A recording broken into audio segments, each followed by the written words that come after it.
Bismillah, alhamdulillah.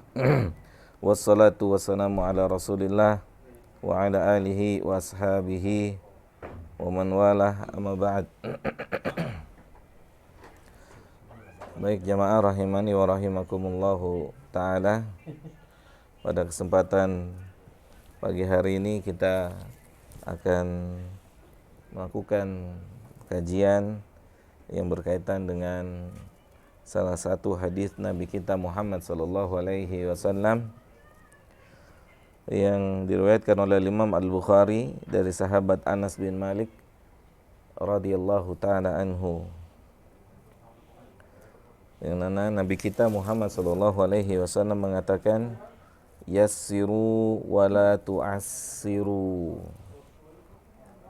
Kita diperintahkan oleh Nabi kita sallallahu alaihi wasallam di dalam menjalani kehidupan ini semaksimal mungkin kita bisa memberikan kemudahan kepada semua pihak, tidak hanya pihak-pihak tertentu, tidak hanya orang-orang yang kita kenal, tidak hanya bagian dari keluarga kita, tapi Nabi SAW mengatakan secara umum, yassiru, berikanlah kemudahan.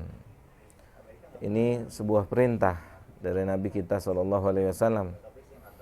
untuk kehidupan kita, untuk dalam kita menjalani kehidupan ini. Maka Nabi SAW mengatakan yassiru, hendaknya kita, salah satu prinsip hidup kita sebagai seorang muslim ataupun muslimah, kita berusaha untuk senantiasa memberikan kemudahan bagi siapa saja. Bagi siapa saja orang-orang, atau bagi siapa saja dan bagi apa saja. Selalu kita berusaha memberikan kemudahan selama kemudahan itu bukan perkara-perkara yang diharamkan oleh Allah Subhanahu wa taala. Misal kemudahan yang diharamkan, misalnya gini. Ketika kita memberikan kemudahan untuk orang bermaksiat pada Allah, maka itu tidak boleh. Maka kita tidak boleh melakukannya. Seperti misalnya kita memfasilitasi orang yang mabuk, kita memfasilitasi orang yang berzina, maka ini tidak diperbolehkan dalam Islam. Ya, yang dimaksud dengan berikanlah kemudahan adalah hal-hal yang diperbolehkan dalam Islam.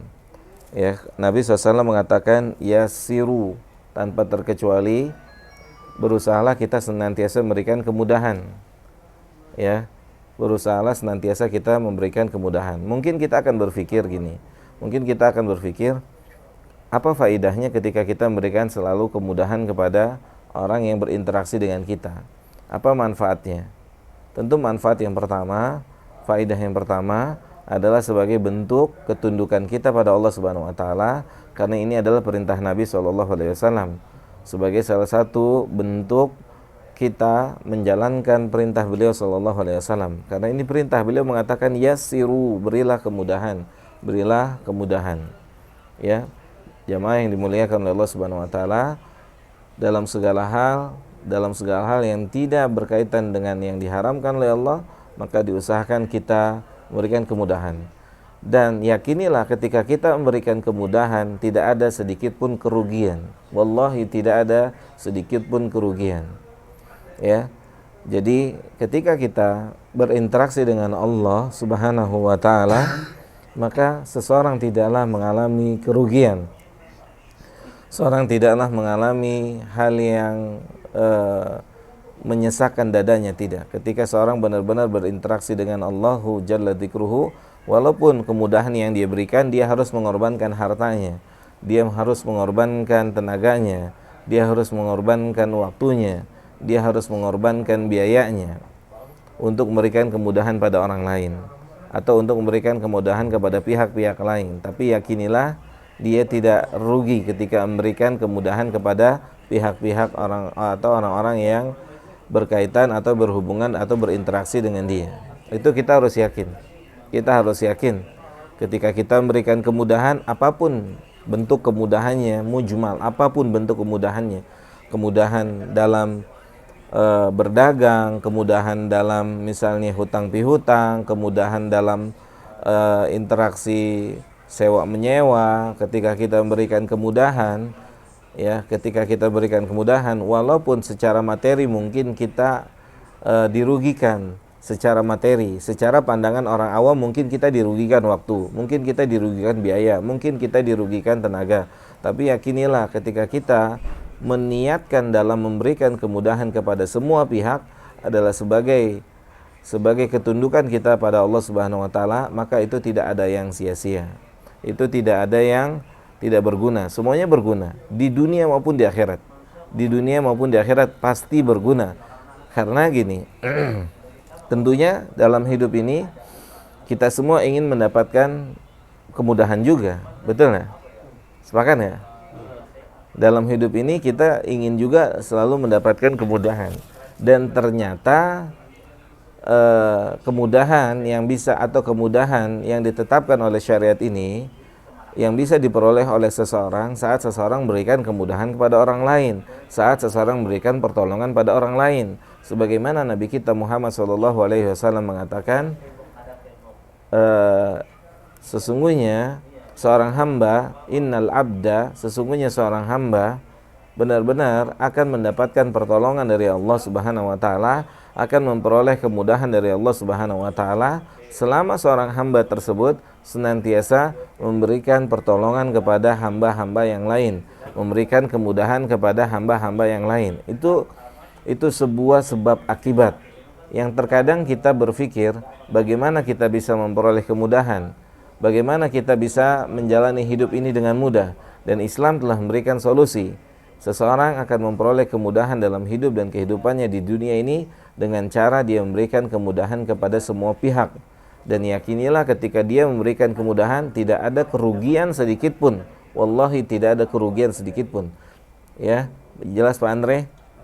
Tidak akan ada kerugian sedikit pun. Walaupun terasanya kita ketika memberikan kemudahan, oh kita harus keluar duit. Kita harus keluar tenaga.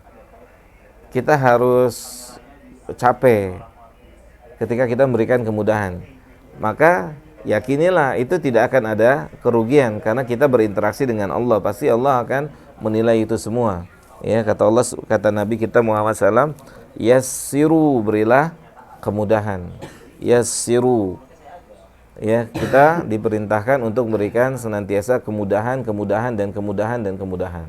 Sebagai contoh misal dijelaskan oleh para ulama, Nabi kita Muhammad SAW dalam berinteraksi dengan siapapun, beliau senantiasa memberikan kemudahan. Jadi gini, sehingga apa yang terjadi? Sehingga manusia mengira atau manusia menduga agama ini bukan sesuatu hal yang menyulitkan, bukan sesuatu hal yang berat ketika sudah diawali dengan kemudahan. Misal gini, ada seorang yang masuk Islam, yang tertarik untuk kembali kepada Islam, kemudian ketika dia tertarik dengan Islam, maka kita harus memberikan kepada dia pengajaran yang tepat agar Islam ini tidak dirasakan berat oleh dirinya. Seperti apa? Pengajaran yang tepat adalah pengajaran yang pernah diterapkan oleh Nabi kita SAW, yaitu Nabi mengatakan agar orang yang mau masuk Islam mengucapkan 2 kalimat syahadat. Ya, oh ternyata cuma ngomong doang udah sah masuk Islam, kan enteng nggak itu? Ringan. Oh ternyata mudah ya masuk Islam, Masya Allah gitu ya. Bukan, tidak dibuat sesuatu hal yang mengerikan. Antum kalau masuk Islam tuh harus disunat dulu. Antum kalau masuk Islam itu antum harus haji dulu, antum harus umroh dulu, antum harus bayar zakat sekian. Itu berat. Ternyata untuk masuk Islam itu sangat mudah, hanya dengan lisan, an-nutq, mengucapkan. Maka dia telah sah menjadi seorang muslim ataupun seorang muslimah. Mudah. Sebuah pintu yang memberikan harapan buat siapapun. Itulah metode dakwah yang diajarkan oleh Nabi kita Shallallahu Alaihi Wasallam. Kemudahan itu akan senantiasa diberikan kepada semua pihak yang sesuai dengan kondisinya masing-masing. Jelas ya? Itu perintah dari Nabi. Yassiru wala tu'assiru, dan jangan dipersulit. Tidak boleh kita mempersulit. Dan ini larangan dari Nabi kita SAW. Dalam segala hal kita tidak boleh mempersulit. Ya, walaupun terkadang ketika kita mendapatkan kerugian. Secara misalnya waktu tadi sudah saya katakan, secara biaya tadi sudah saya sampaikan, tenaga dan seterusnya. Tapi yakinilah kalau kita berinteraksi dengan Allah itu nggak ada ruginya. Jelas nggak? Kalau kita hitung-hitungannya sama Allah itu nggak rugi. Waktunya, tenaganya, biayanya, semuanya nggak rugi. Tapi kalau hitung-hitungan kita semuanya dinilai dengan dunia, capek hati ini. Capek nggak? Capek. Ya misalkan traktir orang, hitung-hitungan. Oh saya itu sudah traktir sekian. Oh misalkan kita belikan hadiah seseorang, kita hitung-hitungan. Oh tadi saya udah belikan hadiah untuk dia sekian. Itu capek, pegel. Tapi kalau kita interaksinya dengan Allah, saya udah memberikan kemudahan, yang saya harapkan semoga Allah memberikan kemudahan buat saya dalam hidup saya ini, kan gitu. Ya kan? Ya, para ulama menjelaskan apa? Berilah kemudahan dalam perkara dunia dan dalam perkara akhirat. Dalam perkara dunia dan dalam perkara akhirat. Maka yang kita dapatkan, kita pun akan diberikan kemudahan dalam urusan dunia kita dan dalam urusan akhirat kita, insya Allah.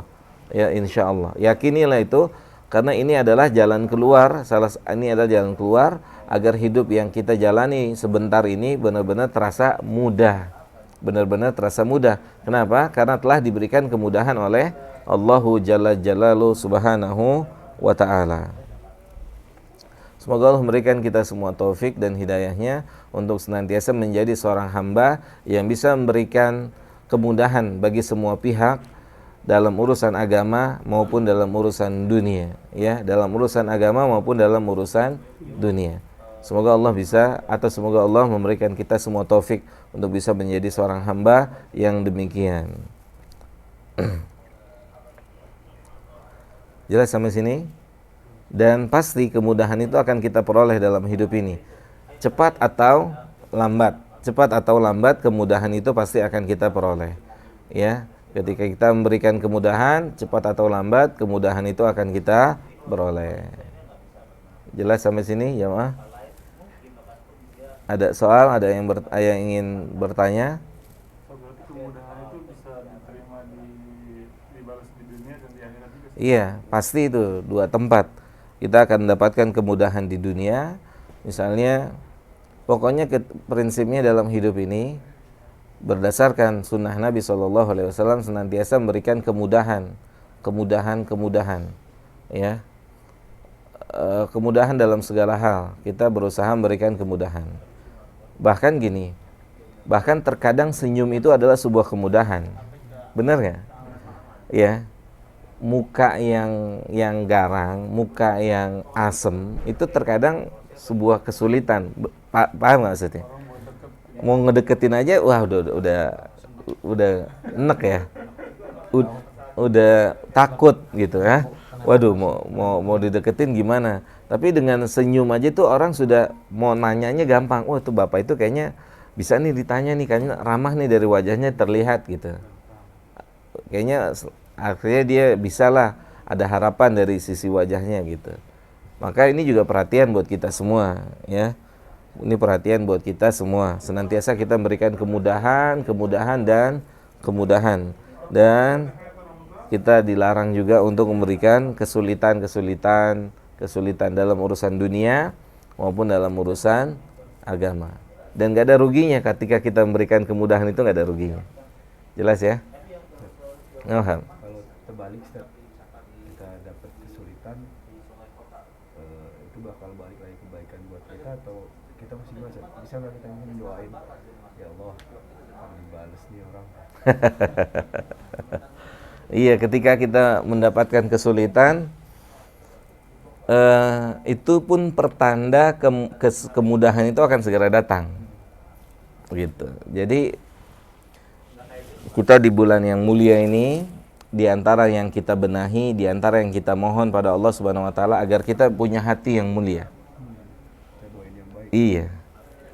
Seperti Hasanul Basri itu mendoakan orang-orang yang telah menzalimi dirinya. Dia berdoa pada Allah, ya Allah ampunilah orang-orang yang telah menzalimi diri saya. Walaupun mereka belum minta maaf atau belum minta dihalalkan, tapi Al-Imam Al-Hasanul Basri dia telah menghalalkan semua orang yang telah berbuat salah pada dirinya.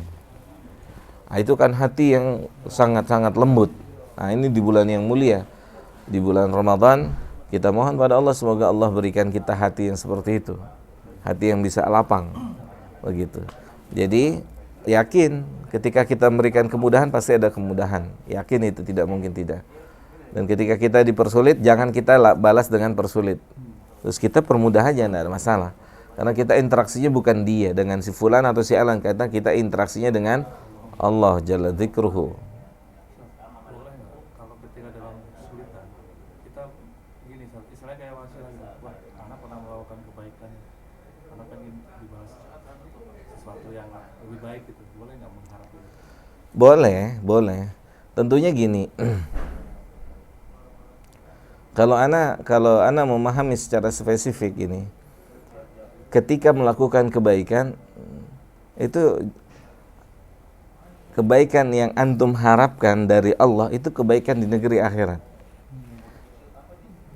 Masa kebaikan yang kita lakukan terus kita berharap, bukan nggak boleh, cuman terlalu kecil kalau kita mengharapkan kebaikan di dunia ini kecil. Paham nggak tuh? Misalkan tuh berbuat baik sama orang nih, dalam rangka antum mau punya rumah, dalam rangka antum mau punya mobil, dalam rangka antum mau punya motor, itu terlalu rendah. Paham nggak tuh? Itu terlalu rendah. Itu obsesinya orang yang kurang ilmu. Apa tujuan dia berbuat baik? Semoga dia punya mobil, semoga dia punya rumah. Boleh, boleh saja. Tapi itu cita-cita yang tidak maksimal. Cita-cita yang maksimal saat kita memberikan kemudahan buat siapapun, buat semua pihak. Allah kasih kemudahan buat kita saat dicabut nyawa kita, saat kita ditanya oleh mungkar nakir, itu kan itu perkara yang besar. Kita berharap ada kemudahan di situ ya, Mas Kartono. Mas Kartono. Gitu. Iya. Dipersulit. Iya, ana paham. Iya, itu secara otomatis pasti keluar. Sekarang makanya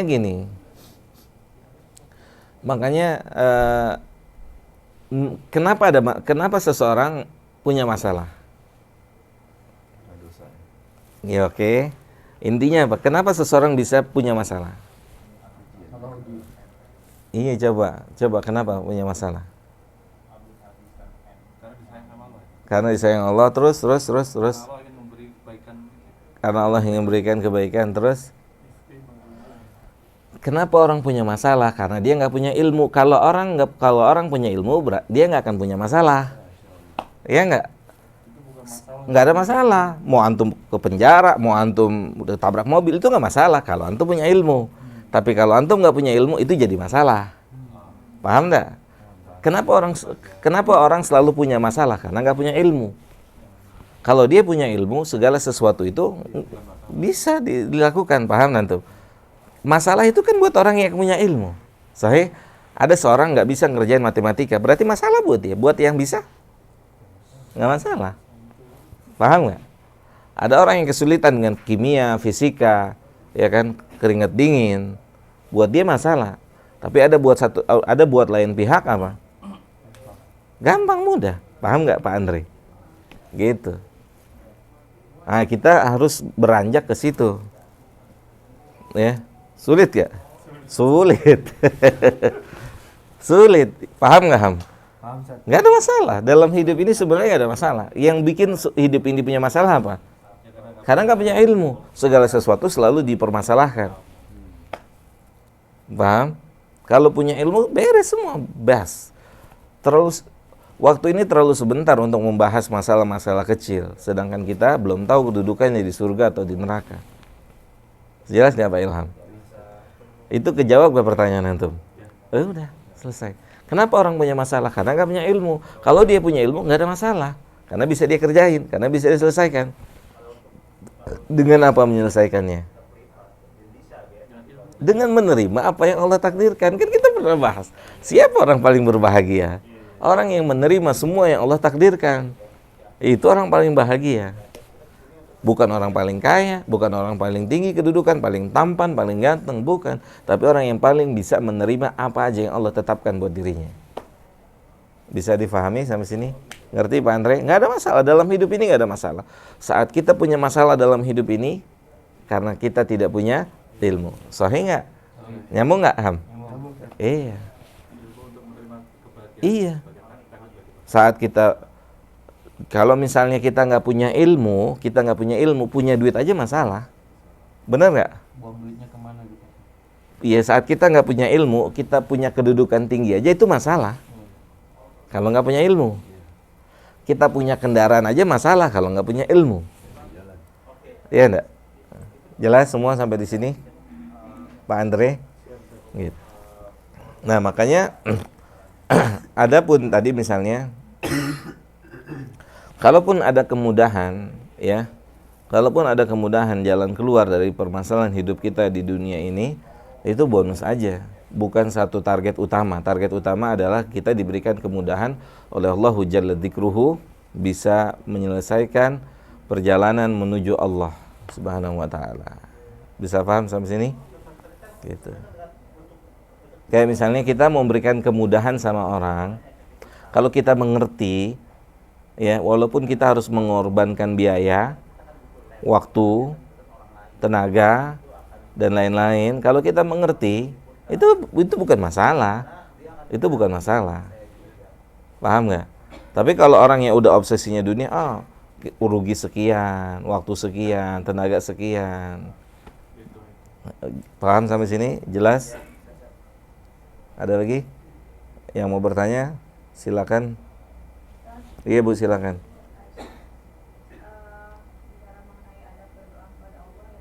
Iya Bu. Apa? Iya.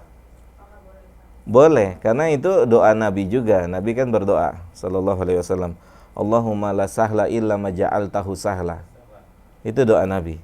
Ya Allah, tidak ada kemudahan kecuali yang Engkau berikan kemudahan. Jadi dalam hidup ini kita nggak akan pernah bisa memperoleh kemudahan kecuali Allah berikan kita mudah. Itu doa Nabi. Allahumma la sahla illa ma ja'altahu sahla. Boleh Bu, kita minta senantiasa kemudahan. Bahkan ini juga harus kita pahami ya jamaah ya.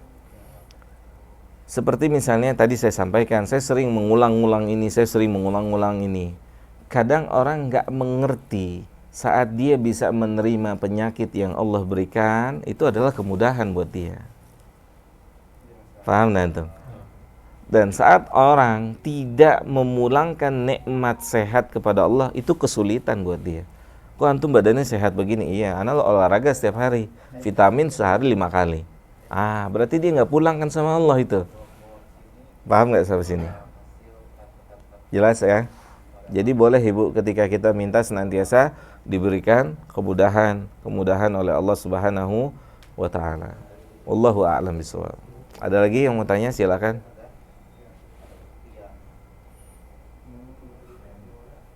Itu kalau sehat tadi Ustaz. Kalau lagi sakit Ustaz, dia merasa ada dosa, istighfar terus. Iya. Pasti kan gini. Antum, kita semua harus yakin apapun yang Allah tetapkan buat kita itu yang terbaik. Udah itu, bas.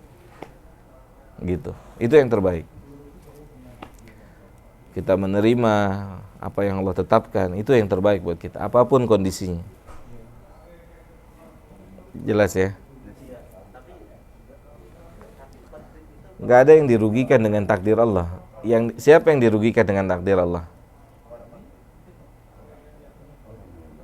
Iya, itu dia jawabannya. Intinya itu balik lagi pada ilmu. Nggak ada yang dirugikan dengan takdir Allah. Hatta mohon izin, orang paling bodoh dia tidak dirugikan dengan kebodohannya dengan takdir Allah. Nggak dirugikan. Hatta orang paling miskin dia nggak dirugikan dengan itu. Di balik itu semua ada keuntungan. Keuntungan yang mungkin nggak bisa dicerna oleh kecerdasan manusia, tapi bisa diterima oleh iman. Contoh nih, ada satu keluarga itu dibantai, meninggal, ya, Yasir dengan istrinya. Kemudian Nabi Muhammad SAW melihat Yasir dibunuh, istrinya dibunuh. Kemudian Nabi SAW melihat, dan Nabi SAW mengatakan kepada mereka, isbir ya ala Yasir, sabar wahai keluarga Yasir, gitu, sabar. Jadi Nabi memberikan mendidik nih, mendidik. Coba kalau Nabi bilang ini, kasihannya Yasir dan keluarganya terbunuh, itu akan mendidik seseorang menyesali takdir Allah. Paham dan tuh? Itu hebatnya Nabi. Nabi bilang, sabar, antum sebentar lagi pindah ke surga. Iya. Ada orang miskin, kelaparan, jatuh gitu kan. Nabi nggak langsung bilang kepada orang-orang, ayo kita kumpulin donasi untuk dia. Kalau itu dilakukan, yang ada apa? Berarti Allah punya takdir miskin itu salah. Paham kan tuh? Maka Nabi bilang apa? Kepada orang yang jatuh pingsan, belum makan beberapa hari, Nabi bilang apa? Kalau dia tahu apa yang Allah siapkan buat dia, dia lebih pilih lebih miskin dari hari ini. Nabi mengajarkan kepada kita agar kita tidak pernah menyalahkan takdir Allah. Coba kalau Nabi bilang, ini orang belum makan, antum ini gimana sih gak perhatian sama dia? Kasih makan dong. Berarti takdir Allah, laparnya dia salah. Paham? Berarti takdir Allah terbunuhnya Yasir dan keluarganya salah. Terbunuhnya para sahabat yang lainnya salah. Terbunuhnya para nabi dan yang lainnya salah. Paham sampai sini?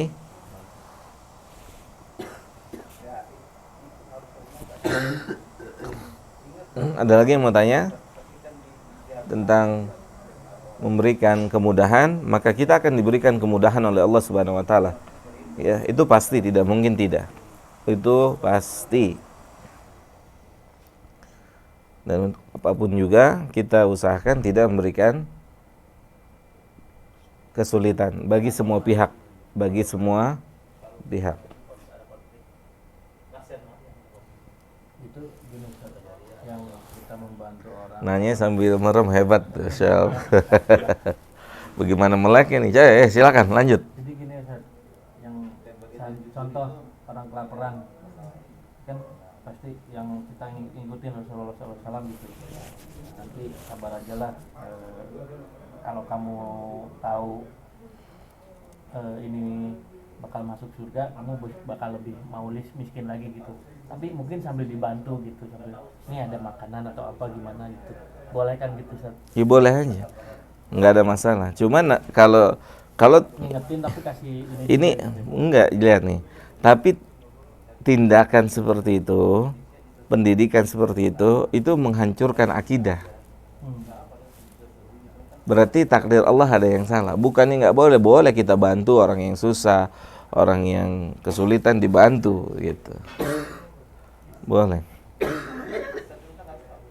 Ini kan karena ada keluarga yang biasa itu saat minta kan.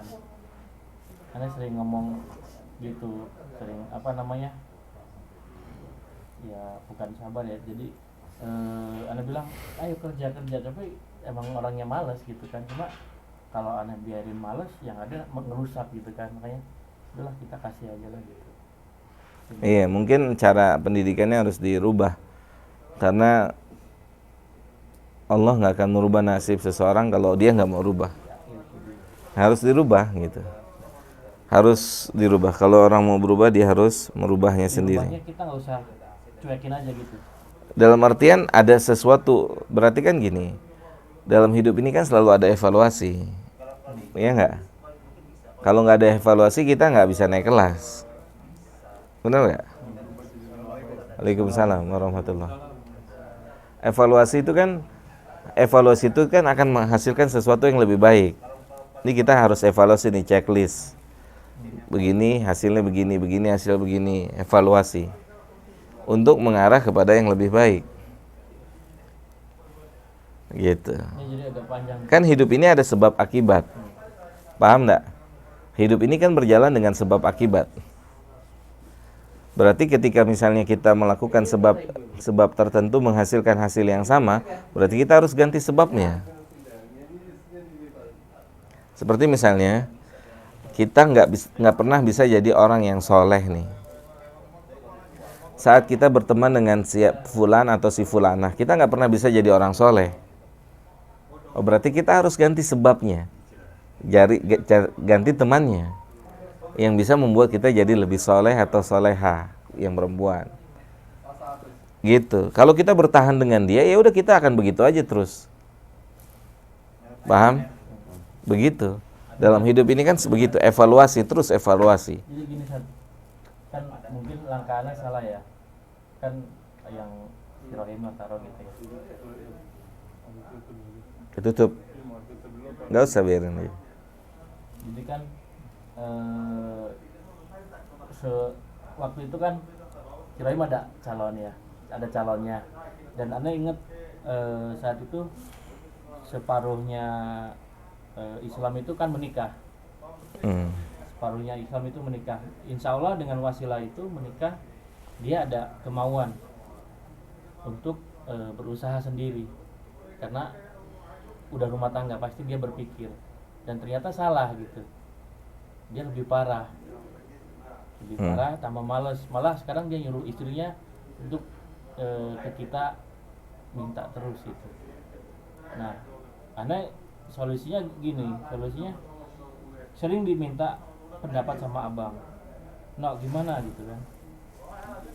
No, gimana nih? Si ini gini mulu gitu. Ya, kalau kita nggak mau berpikir, udah kasih aja lah. Minta juga ya seenggaknya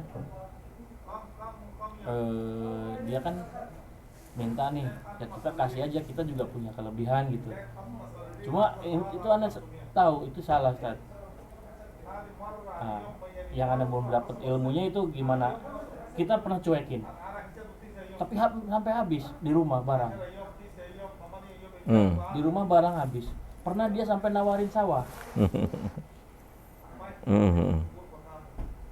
Iya. Jadi Anda lihat mudarat di situ ada pertikaian gitu. Karena pasti yang lain nggak terima dong gitu kalau ada yang salah satunya yang dijual atau dilepas gimana gitu kan. Anda di situ lihat mudaratnya, ya udahlah kita biar amannya kita berembuk bertiga keliling aja. Dari sini abis itu giliran aja gitu. Giliran. Makanya ini Anda belum dapat. Yang mudah-mudahan Anda dapat dari sini solusinya gitu, Sat. Ya, kan ilmu ya. Iya, betul. Cuma Anda selalu diminta pendapat sama abang, Sat. Diminta pendapatnya, ya kan. Ya, alhamdulillah Anda disebut lagi sulit pun bisa ngasih dia gitu kan. Seenggaknya cuma 100.000 atau 200.000 atau 300.000 gitu kan. Masih bisa lah gitu. Cuma di sini nggak ada pembelajaran buat dia, Sat. Cuma kalau kita kasih langkah dicuekin, pasti ada yang bikin lebih mudarat lagi. Lebih bikin mudaratnya, ya pasti ada salah satu kabar ini ada yang dijual secara murah. Anda kaget waktu mesin cuci itu kan barang 1 jutaan. Terus dia bilang rusaknya berapa harganya? Cuma 100.000. Iya. Itu kan kalau kita kasih kabar ke saudara-saudara kita pasti jadi mudarat gitu kan. Itu mungkin gimana, Sat? Iya. Iya, balik lagi kepada tadi prinsipnya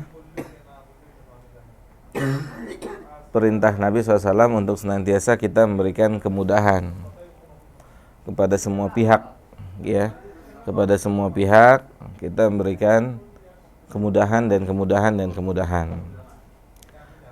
Tentunya kita juga melihat kepada sejarah. Bagaimana Nabi SAW mendidik para sahabatnya. Jadi Nabi orang yang kalau diminta itu tidak mungkin tidak ngasih atau tidak mungkin nolak, pasti dikasih. Tapi suatu ketika ada orang yang meminta dengan kondisi tubuh yang bagus, sehat dan yang semisalnya, diberi terus sama Nabi. Sampai akhirnya di suatu ketika Nabi menasehati agar dia menghentikan sikapnya ini. Kata Nabi SAW, maka keluar hadis itu, seseorang mencari kayu bakar, kemudian dia jual, itu jauh lebih baik daripada dia harus meminta-minta pada manusia. Nabi beri nasihat itu kepada orang itu, ya, mencari kayu bakar. Makanya apa ya, dalam hidup ini yang kita harus paham, kita ini bukan pemberi hidayah, nggak bisa. Kita ini cuman menyampaikan hidayah.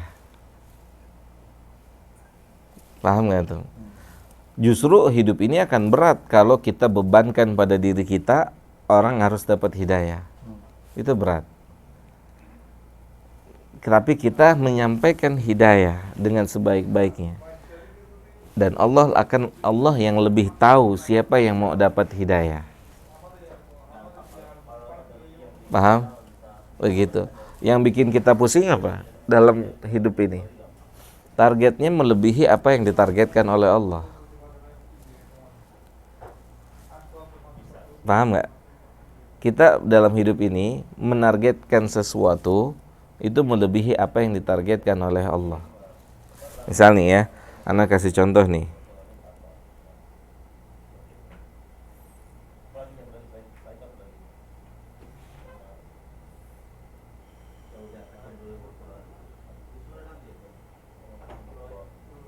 Di surat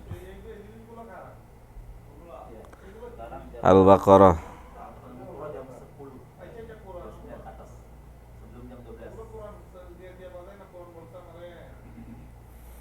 di ayat 272.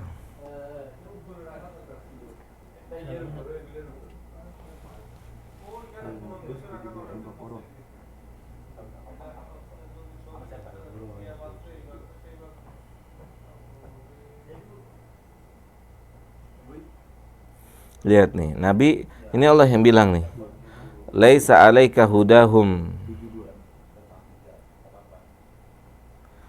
Bukan kewajiban antum memberikan manusia hidayah. Bukan, artinya Allah nggak targetkan antum harus kasih orang hidayah.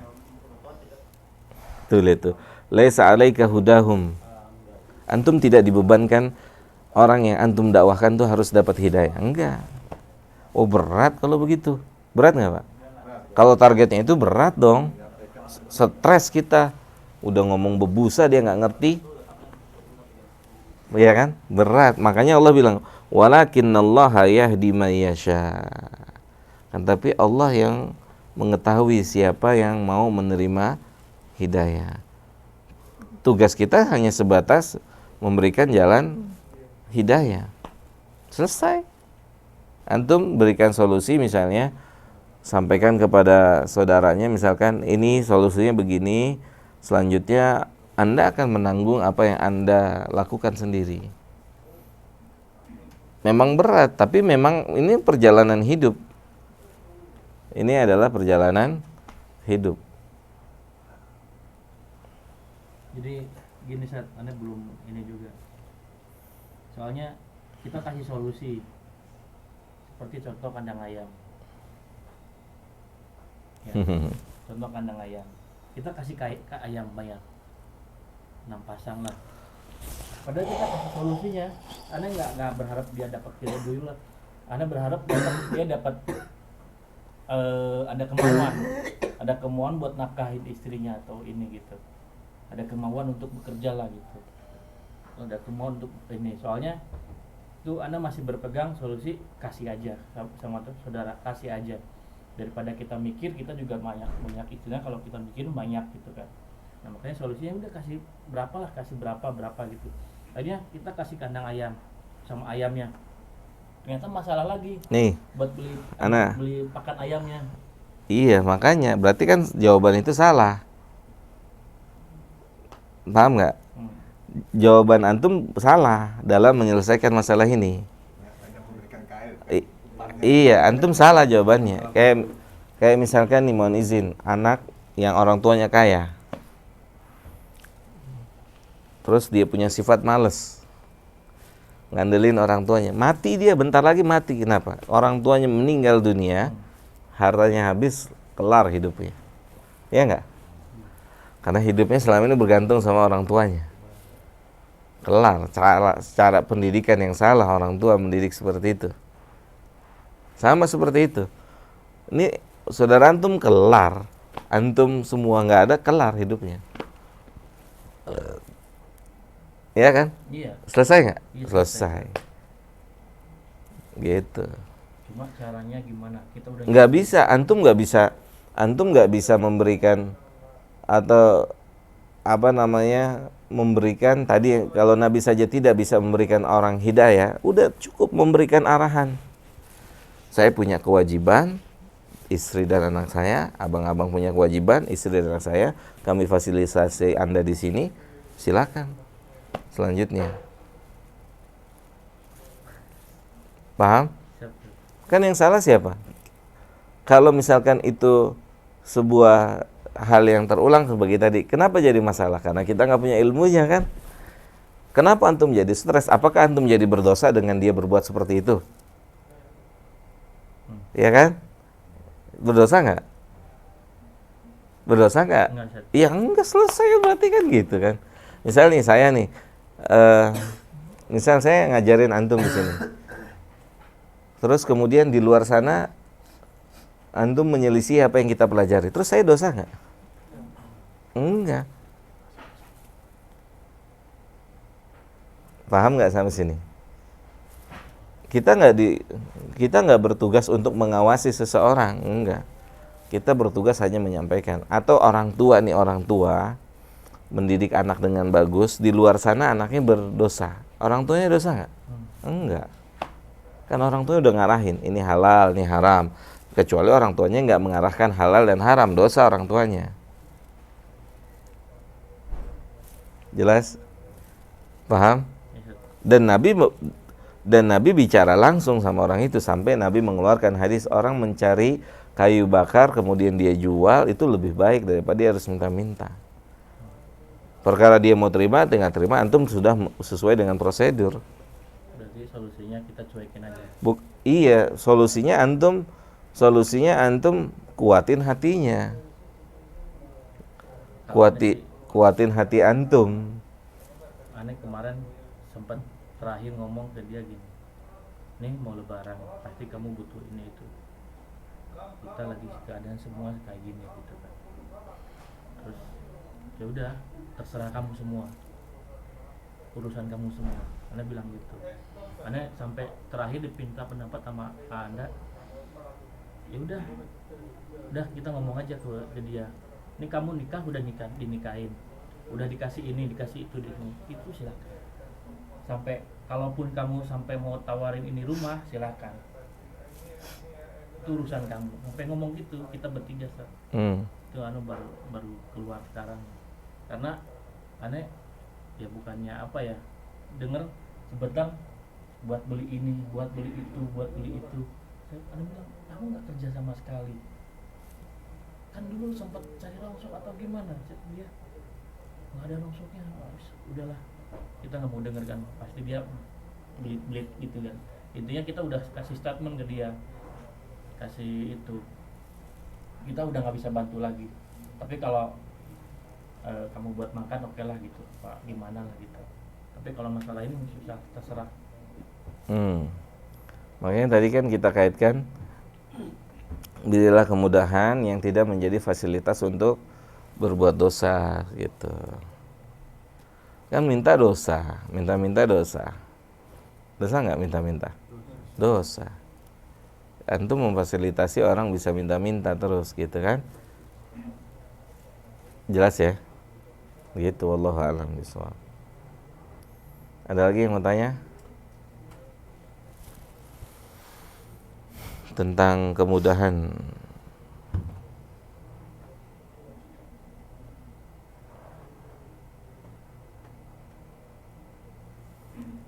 Karena Nabi SAW dalam hidup ini disebutkan, ketika dia ditawarkan atau dihadapkan dengan satu masalah, beliau akan milih yang paling mudah, selama itu tidak dosa, selama itu tidak mengarah kepada sebuah perbuatan dosa. Itu Nabi prinsipnya. memilih yang paling mudah dalam hidup ini, selama tidak mengarah pada perbuatan dosa. Dan kita juga harusnya seperti itu dalam hidup ini. Gitu. Jelas ya? Kenapa kita punya masalah sih tadi? Kenapa? Karena nggak punya ilmu. Kalau punya ilmu kan nggak ada masalah. Iya dong. Lihat dong kisahnya Ibrahim. Ibrahim itu sempat nanti di hari kiamat Nabi Ibrahim itu akan minta Azar itu minta pada Ibrahim agar memohonkan pada Allah ampunan. Tapi setelah dijelaskan oleh Allah, Ibrahim dijelaskan oleh Allah, Azar itu musuhnya Allah. Maka Ibrahim berhenti untuk memintakan ampunan. Beres. Karena saat itu belum punya ilmu. Makanya nego sama Allah untuk diampuni bapaknya. Kan ketemu Ibrahim sama bapaknya, besok ketemu di hari kiamat. Ada dialog di antara Ibrahim dengan Azar. Azar berkata pada Ibrahim berkata kepada Azar, bukan ana bilang sama antum jangan maksiati saya, gitu kan? Azar kemudian berkata, ya udah hari ini ana nggak maksiatin antum. Maka Ibrahim berkata, ya udah ana akan bilang, ya Allah, engkau berjanji tidak akan menghinakan saya di hari pembangkitan. Maka Allah menjelaskan, tapi bapak ente itu musuhnya saya. Kafir statusnya. Maka di situ Ibrahim tahu, maka setelah itu Ibrahim lepas diri dari bapaknya. Paham nggak mas? Kondisinya paham. Padahal bapaknya sendiri. Nuh apa nggak kurang sedih berpisah dengan anaknya.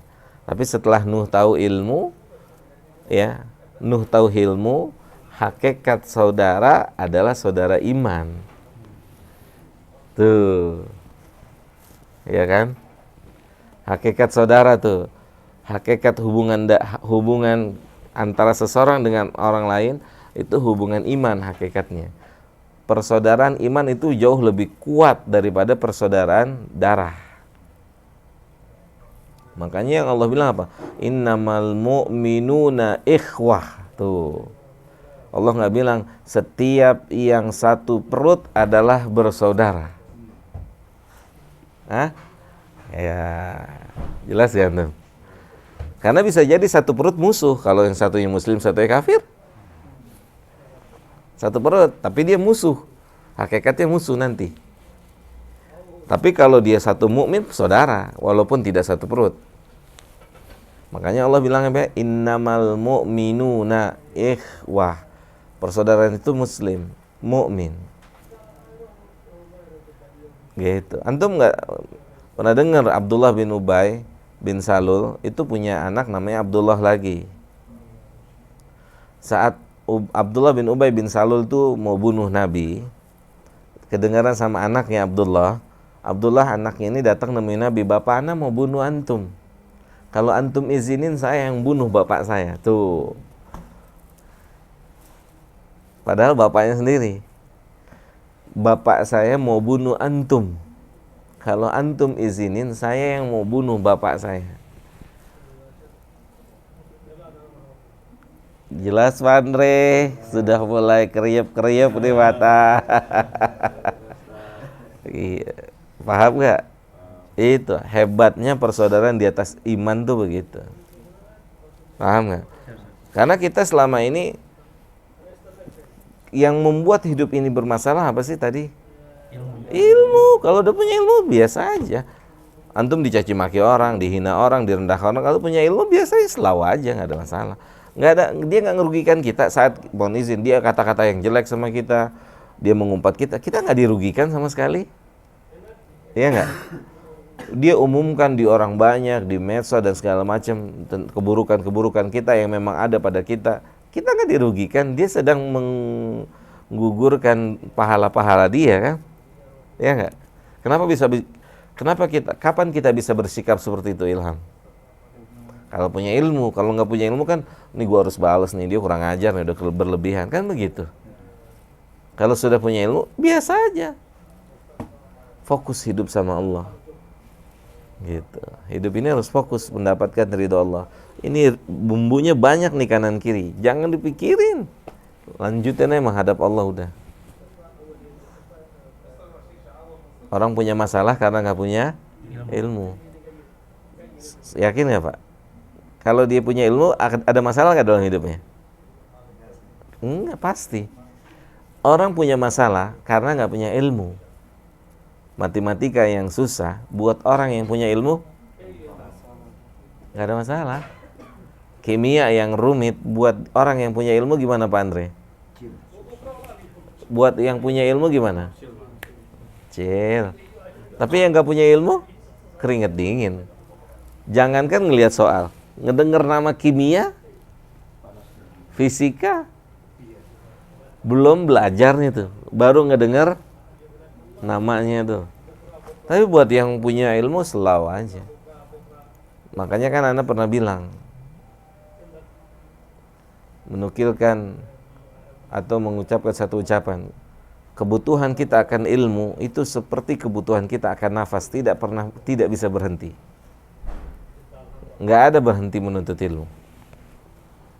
Ada seorang ulama, Ibnu Rushdi namanya, Ibnu Rushdi. Dia itu pengarang kitab, di antara yang beliau kata Bidayatul Mujtahid. Kitab Bidayatul Mujtahid. Itu dia punya hal yang unik dalam hidup ini. Setelah dia balik, setelah dia diberikan taufik oleh Allah belajar, subhanallah. Waktu dia belajar, waktu libur belajar itu cuma 2 malam. Ya, malam pertama saat malam pernikahannya. Ya nggak mungkin juga istrinya nggak disentuh gitu ya di malam pernikahannya, kan nggak mungkin juga. Tuh malamnya dia libur nggak belajar, di malam pernikahannya. Malam yang kedua saat bapaknya meninggal dunia. Ibnu Rushdi, pengarang kitab Bidayatul Mujtahid. Gitu. Fenomenal itu. Karena punya ilmu. Maka kebutuhan kita akan ilmu nggak bisa putus. Karena hidup ini isinya apa, Pak? Masalah. Hidup ini isinya masalah, ujian, masalah, ujian, masalah. Kalau nggak punya ilmu, masalah itu jadi bikin panas dingin, jadi bikin demam, jadi bikin meriang. Bener nggak? Orang punya masalah kan kalau nggak punya ilmu demam. Sahih nggak? Stres. Ya, kalau punya ilmu gimana? Ya udah, qadarullah, mau diapain lagi? Qadarullah, mau diapain lagi? Itu kan perdebatan antara Musa dengan Adam. Udah qadarullah, Allah udah takdirkan, mau gimana lagi? Antum mau tuntut apa? Ini sudah kuasa Allah, mau gimana lagi? Oh, dibilang sedih, makanya setelah belajar agama itu meluruskan konsep hidup. Setelah belajar agama meluruskan konsep hidup. Gitu.